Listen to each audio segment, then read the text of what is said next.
ചെകുത്താൻ കേസിൽ നടപടികൾ വേഗത്തിലാക്കി തിരുവല്ല പോലീസ്. അജു അലക്സിന്റെ പക്കൽ നിന്ന് പിടിച്ചെടുത്ത ഇലക്ട്രോണിക് ഉപകരണങ്ങൾ കോടതിയിൽ ഹാജരാക്കി ഉടൻ ഫോറൻസിക് ലാബിലേക്ക് അയക്കും. വിവാദ പരാമർശമടങ്ങിയ വീഡിയോയുടെ ശാസ്ത്രീയത തെളിയിക്കാൻ അജുവിന്റെ ശബ്ദം പോലീസ് റെക്കോർഡ് ചെയ്യും. അപ്പോ പൂട്ട് തുടങ്ങി, പണി തുടങ്ങി. ചെകുത്താൻ എന്ന് പറയുന്ന വ്യക്തിക്കെതിരെ പല രീതിയിലുള്ള കേസുകളുമുണ്ട്.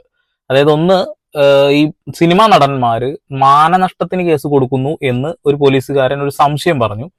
അതുകൂടാതെ തന്നെ ഇപ്പൊ ചെയ്തത് നമ്മുടെ ടെറിട്ടോറിയൽ ആർമിയെ കളിയാക്കിയതാണ്. മോഹൻലാലിനെ കളിയാക്കിയതുണ്ട്. അപ്പൊ എല്ലാം ചേർത്തുകൊണ്ടൊരു വലിയ കേസ് തന്നെയാണ്. അദ്ദേഹത്തിന്റെ എക്യുപ്മെന്റ്സ് മുഴുവൻ, അതായത് camera, mobile phone, tripod, mike, laptop, അങ്ങനെ എല്ലാ സാധനവും പിടിച്ചെടുത്തിട്ട് ഫോറൻസിക് അയക്കാൻ പോവാണ്.